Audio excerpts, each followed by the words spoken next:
जय श्री कृष्णा दोस्तों। श्रीमद् भगवद गीता की सीरीज में आज 16वें अध्याय का अध्ययन करेंगे और आप ध्यानपूर्वक सुनना और अपने दोस्तों को शेयर करना। आज का अध्याय बड़ा इम्पोर्टेंट है। इसमें जानने को मिलेगा देवी संपदा कौन सी है, आसुरी संपदा कौन सी है। शुरू करते हैं। उसके उपरांत श्री कृष्ण भगवान फिर बोले, हे अर्जुन, देवी संपदा जिन पुरुषों को प्राप्त है तथा जिनको आसुरी संपदा प्राप्त है उनके लक्षण पृथक पृथक कहता हूँ, यानी अलग अलग करके मैं कहता हूँ। उनमें से सर्वदा भय का अभाव, अंतःकरण की अच्छी प्रकार से स्वच्छता, तत्व ज्ञान के लिए ध्यान योग में निरंतर दृढ़ स्थिति और सात्विक दान तथा इंद्रियों का दमन, भगवत पूजा और अग्निहोत्रादि उत्तम कर्मों का आचरण एवं वेद शास्त्रों के पठन पाठन पूर्वक भगवान के नाम और गुणों का कीर्तन तथा स्वधर्म में पालन के लिए कष्ट सहना एवं शरीर और इंद्रियों के सहित अंतःकरण की सरलता तथा मन वाणी और शरीर से किसी भी प्रकार की किसी को कष्ट न देना तथा यथार्थ और प्रिय भाषण, अपना अपकार यानी अपना अपमान होने पर भी करने वाले पर भी क्रोध का न होना, कर्मों में कर्तापन के अभिमान का त्याग एवं अंतःकरण की उपरामता अर्थात चित्त की चंचलता का अभाव और किसी की भी निंदा नहीं करना तथा स्वभूत प्राणियों में हेतुरत दया, इंद्रियों को विषयों के साथ संयोग होने पर आसक्ति का न होना और कोमलता तथा लोक और शास्त्र से विरुद्ध आचरण में लज्जा और व्यर्थ चेष्टाओं का अभाव तथा तेज, क्षमा, धैर्य और भार भीतर की शुद्धि एवं किसी में शत्रु भाव का न होना और सपने में पूज्यता के अभिमान का अभाव, ये सब तो है अर्जुन देवी संपदा को प्राप्त हुए पुरुषों के लक्षण हैं।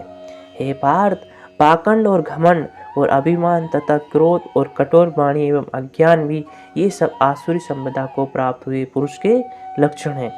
उन दोनों प्रकार की संपदाओं में देवी संपदा तो मुक्ति के लिए है और आसुरी संपदा बांधने के लिए मानी गई है।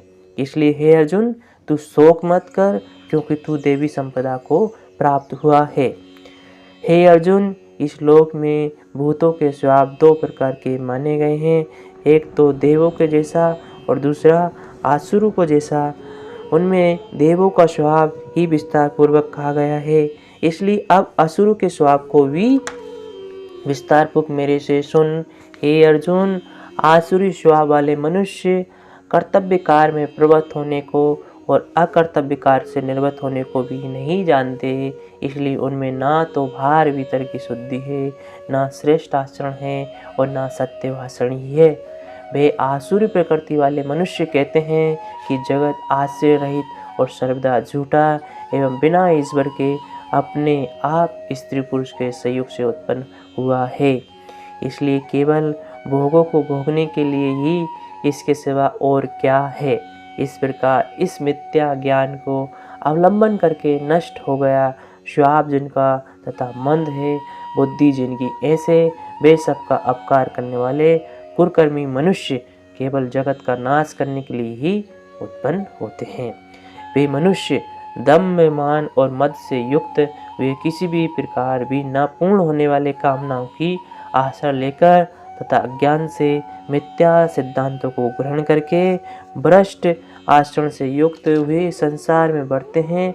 वे मरणोपर्यंत रहने वाली अनंत चिंताओं को आश्रय किए हुए हैं और विषय भोगों को भोगने में तत्पर हुए एवं इतना मात्र ही आनंद है ऐसा वो मानते हैं।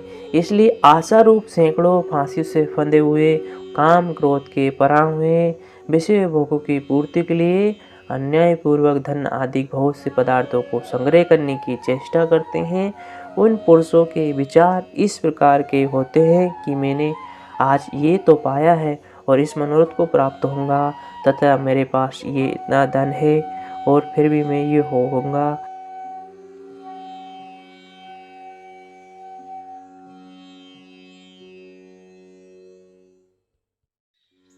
वह शत्रु मेरे द्वारा मारा गया तथा दूसरे शत्रु को भी मैं मारूंगा तथा मैं ईश्वर और ऐश्वर्य को भोगने वाला हूँ और मैं सब सिद्धियों से युक्त एवं बलवान और सुखी हूँ। मैं बड़ा धनवान और बड़े कुटुंब वाला हूँ। मेरे समान दूसरा कौन है। मैं यज्ञ करूँगा, दान दूंगा, हर्ष को प्राप्त होऊंगा, इस प्रकार के अज्ञान से मोहित है। इसलिए वे अनेक प्रकार से भ्रमित हुए चित्त वाले अज्ञानी जन मोह रूप जाल में फंसे हुए हैं एवं विषय भोग में अत्यंत आसक्त हुए महान अपवित्र नरक में गिरते हैं। वे अपने आप को ही श्रेष्ठ मानने वाले घमंडी पुरुष धन और मान के मद से युक्त हुए शास्त्र विधि से रहित केवल नाम मात्र के यज्ञों द्वारा पाखंड से यजन करते हैं। वे अहंकार, बल, घमंड और कामना और क्रोध आदि के परायण हुए वे दूसरों की निंदा करने वाले पुरुष अपने और दूसरों के शरीर में स्थित हुए मुझ अंतर्यामी से दुष्ट करने वाले हैं। ऐसे उन द्वेष करने वाले पापाचारी और कुकर्मी नराधामों को मैं संसार में बारंबार आसुर योनियों में ही गिराता हूँ, अर्थात शूकर, कुकर आदि नीच योनियों में ही उत्पन्न करता हूँ।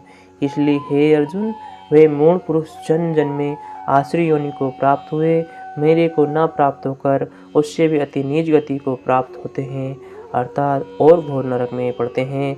और हे अर्जुन, काम, क्रोध तथा लोभ ये 3 प्रकार के नरक के द्वार है, तो ये सब आत्मा का नाश करने वाले हैं, अर्थात अधोगति में ले जाने वाले हैं। इससे इन तीनों को त्याग देना चाहिए, क्योंकि हे अर्जुन, इन तीनों नरक के द्वारों से मुक्त हुआ, अर्थात काम, क्रोध और लोभ आदि विकारों से छूटा हुआ पुरुष अपने कल्याण का आचरण करता है। इससे वे परम गति को जाता है, अर्थात मेरे को प्राप्त होता है। जो पुरुष शास्त्र की विधि को त्याग कर अपनी इच्छा से बढ़ता, वे ना तो सिद्धि को प्राप्त होता और ना ही परम गति को प्राप्त, ना ही सुख को प्राप्त होता है। इससे तेरे लिए इस कर्तव्य और अकर्तव्य व्यवस्था में शास्त्रीय प्रमाण है, ऐसा जानकर तो शास्त्र विधि से नियत किए हुए कर्म को ही करने के लिए योग्य। तो श्रीमद् भगवद गीता का ये 16वां अध्याय समाप्त हुआ। इसमें देवी संपदा और असुरी संपदा के बारे में बताया है।